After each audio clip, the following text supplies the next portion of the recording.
வணக்கம். வருகின்ற 26/5/2026 அன்று நடைபெறும் குரு பெயர்ச்சி, வாக்கிய பஞ்சாங்கப்படி நடைபெறும் குரு பெயர்ச்சி. இதில் துலாம் ராசிக்கு எவ்வாறு இருக்கின்றது என்பதை பற்றி தெரிந்து கொள்ளலாம். துலாம் ராசிக்கு குரு பகவான் 10ஆம் இடத்திற்கு வருகின்றார். 10ஆம் இடத்தில் வந்தால் பதவி பறிபோகும் என்று கூறுவார்கள். அப்படியெல்லாம் ஒன்றுமில்லை. நீங்கள் வேலை செய்யும் இடங்களில் பதவி மாற்றம் உண்டாகும். தொழிலில் ஏதாவது மாற்றம் செய்வீர்கள். வியாபாரத்தில் மாற்றம் எல்லாம் உண்டாகும். இதான் 10ஆம் இடத்தில் வரும்போது நடக்கும். அவருடைய பார்வை 2, 4, 6 ஆகிய இடங்களிலே படுகின்றது. 2ஆம் இடம் வாக்கு தனஸ்தானம்.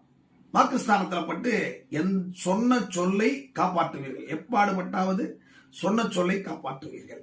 தேவையான அளவு பணம் கிடைக்கப்பட்டு தொழில் செய்வீர்கள். 4ஆம் இடத்து பார்வை வீடு, வாகனம் இவையெல்லாம் அமையக்கூடிய நேரம். வீடு ஏதாவது பெண்டிங் இருந்ததுன்னா அதை முடிச்சு வீடு கட்டி குடியேறுவீங்க. வாகனம் இஎம்ஐ கட்டி வாங்கக்கூடிய நேரம் உண்டாகும்.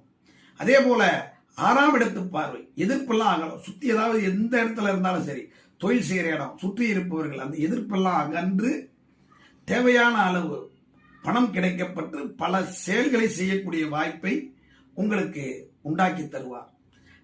துலாம் ராசிக்காரர்கள் வியாழன் மற்றும் சனிக்கிழமைகளில் அனுமனை வழிபாடு செய்து வாருங்கள். வியாழக்கிழமைகளில் அன்னதானம் செய்யுங்கள். எஸ்ஜே பக்தி மீடியாவை சப்ஸ்கிரைப் செய்து கொள்ளுங்கள். ஜோதிட விளக்கங்களை பெற்றுக் கொள்ளுங்கள்.